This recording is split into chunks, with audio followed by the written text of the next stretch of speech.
बिहार के 4 विधानसभा की सीटों पर उपचुनाव होने हैं। तमाम जगहों पर जेडीयू के नेता हों, भाजपा के हों या फिर जनसुराज के नेता जो हैं वह कैंप कर रहे हैं, लगातार जनता से मिल रहे हैं। इसी कड़ी में प्रशांत किशोर ने इमामगंज में मोदी और नीतीश कुमार साथ ही साथ लालू प्रसाद यादव पर भी निशाना साधा है। उन्होंने बड़ी बात कही है। उन्होंने कहा है कि नीतीश कुमार जो है वह विकास के नाम पर वोट लेते हैं, लेकिन बिहार में बिल्कुल विकास नहीं हुआ। उन्होंने नीतीश कुमार को चुनौती दे डाली है। तो वहीं पर भाजपा को लेकर, मोदी को लेकर, अमित शाह को लेकर उन्होंने कहा है कि भाजपा जो है वह हिंदू और मुसलमान के नाम पर वोट बटोरती है। देखिए, इस तमाम मुद्दों पर बातचीत करने के लिए मेरे साथ अखिल भारतीय अपराध विरोधी मोर्चा के राष्ट्रीय अध्यक्ष धनवंत सिंह राठौर जी हैं। धनवंत जी, प्रशांत किशोर जो है बड़ा आरोप लगा रहे हैं भाजपा पर, जदयू पर, कि भाजपा जो है वह हिंदू मुस्लिम के नाम पर वोट लेती है और नीतीश कुमार जो है विकास के नाम पर वोट तो लेते हैं, लेकिन बिहार में विकास नहीं हुआ। क्या देखते हैं, कितनी सच्चाई है प्रशांत किशोर की इन बातों में?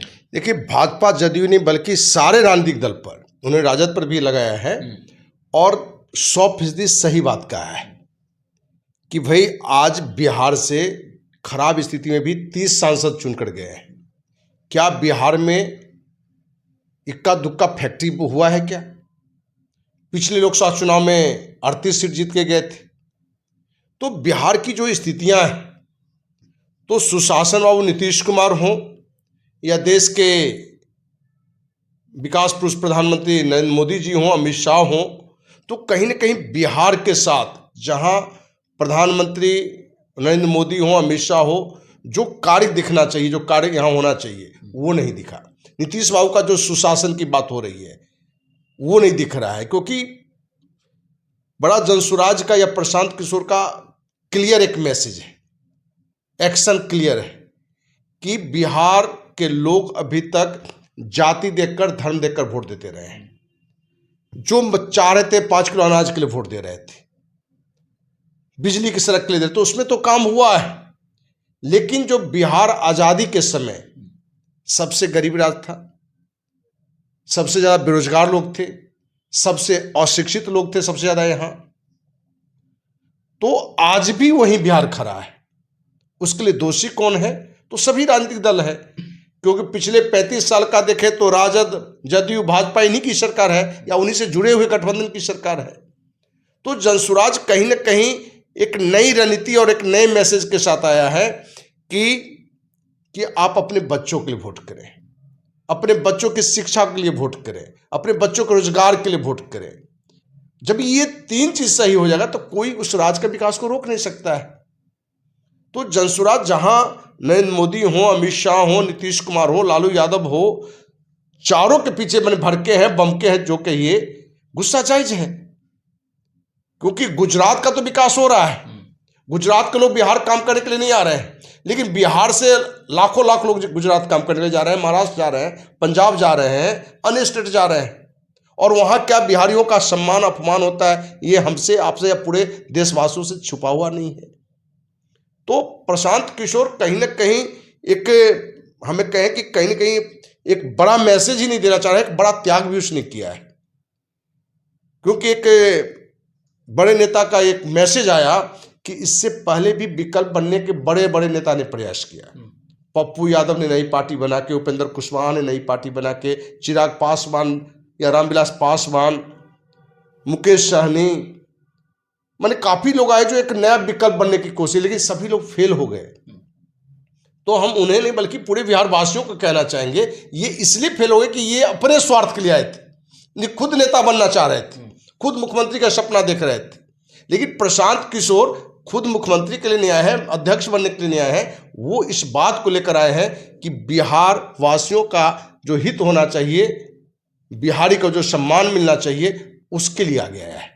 तो हमें लगता है कि ये नया जो विकल्प जनसुराज के रूप में आया है, जिसमें प्रशांत किशोर उसके बड़े रोल में है, बिहार वासियों को भी चिंता करने की जरूरत है कि जनसुराज सिर्फ जनसुराज के जुड़े हुए लोग की लड़ाई नहीं है, पूरे बिहार वासियों की लड़ाई है। और इस मुद्दे पर भाई इतने पार्टी को आपने देखा, पर जनसुराज को भी देखो, जनसुराज की भी सच्चाई क्या है आपके सामने आ जाएगा। और हमें विश्वास है कि प्रशांत किशोर का जो पिछला 20 साल है, वो संयुक्त राष्ट्र संघ में हो या विभिन्न राजनीतिक दल के रणनीतिकार के रूप में हो, लगता है कि वहाँ भी इसने एक बड़ा काम किया है और एक अच्छा रिजल्ट दिया है। यदि यहाँ बिहारवासी यदि जनसुराज प्रशांत किशोर की बात समझ में आ गई और वोट में वो तब्दील हो गया, जरूर बिहार की तकदीर बदलेगा। क्योंकि प्रशांत किशोर ने भी कहा है कि अगले 10 साल में बिहार देश के 10 टॉप राज्य में रहेगा। तो हर बिहारी ये चाहता है कि बिहार शिक्षा में आगे हो, रोजगार में आगे हो, कृषि यहाँ की अच्छी हो, सड़क बिजली अच्छी हो, अपराध का माहौल खत्म हो, भ्रष्टाचार जो आज चरम पर है, लालू राज से भी ज़्यादा है, वो खत्म हो। तो जनसुराज को लगता है कि अखिल भारतीय अपराध विरोधी मोर्चा ही नहीं बल्कि हर बिहारी को समर्थन करना चाहिए। अच्छा, प्रशांत किशोर जहां लालू नीतीश मोदी पर आरोप लगा रहे हैं, उन पर भी एक आरोप लग रहा है। लोग कह रहे हैं कि प्रशांत किशोर ब्यूरोक्रेट्स यानी कि प्रशासनिक सेवा में जो अधिकारी हैं उनको ज़्यादा तवज्जो दे रहे हैं। पार्टी का आला कमान उनको सौंप दिया गया, टिकट में भी जो है उनको तवज्जो प्रशांत किशोर देना चाहते हैं। तो क्या कहेंगे कि क्या यह किस ओर संकेत है प्रशांत किशोर का? क्योंकि लोग ये भी चर्चा कर रहे हैं कि जो अधिकारी हैं वो क्या एक समाजसेवी बन सकते हैं। देखिए, अभी उपचुनाव में 4 टिकट मिला है 4 विधानसभा में। क्या चारों विधानसभा में कोई अधिकारी को टिकट मिला है? कहीं से नहीं मिला है। चारों सामाजिक कार्यकर्ता है, चारों मैंने आम जीवन जिया है, एक भी लोग इस पे पदाधिकारी नहीं है। यदि देश के जो ब्यूरोक्रेट्स रहे हैं, IAS हो, IPS हो, आर्मी अधिकारी लेफ्टिनेंट जनरल SK सिंह आए, तो ये तो अच्छी बात है। क्योंकि ये लोग जो आए हैं ये पद के लिए नहीं आए हैं, ये आए हैं बिहार के विकास के लिए, बिहारियों की चिंता को लेकर आए हैं। अब 4 सीट है, चारों में कहाँ एक भी कोई अधिकारी नहीं है। कोई ना कोई रिटायर्ड IAS है, ना कोई रिटायर्ड IPS है। लेफ्टिनेंट जनरल SK सिंह का नाम भी आया, लेकिन मतदाता में नाम नहीं होने के कारण उनको टिकट नहीं दिया गया। तो बिहार के हित में जिनको आना है आना चाहिए, और जरूरत बिहार को है प्रशांत किशोर जैसे सच्चे लोगों को यहाँ डट के लगने का। और ये तभी टिकेंगे जब बिहार वासी भी उनको समर्थन करेंगे। क्योंकि कोई भी किसी दिशा में अच्छा कार्य करता है और उसको यदि पॉजिटिव सपोर्ट नहीं मिलता है तो कहीं ना कहीं उसका भी आत्मविश्वास दिखता है। लेकिन हमें उम्मीद है कि प्रशांत किशोर निरंतर प्रयास करेगा और हमारे आप जैसे जो भी अच्छे लोग हैं उनको ये उनका सपोर्ट मिलेगा तो बिहार का जरूर से जरूर तकदीर बदलेगा।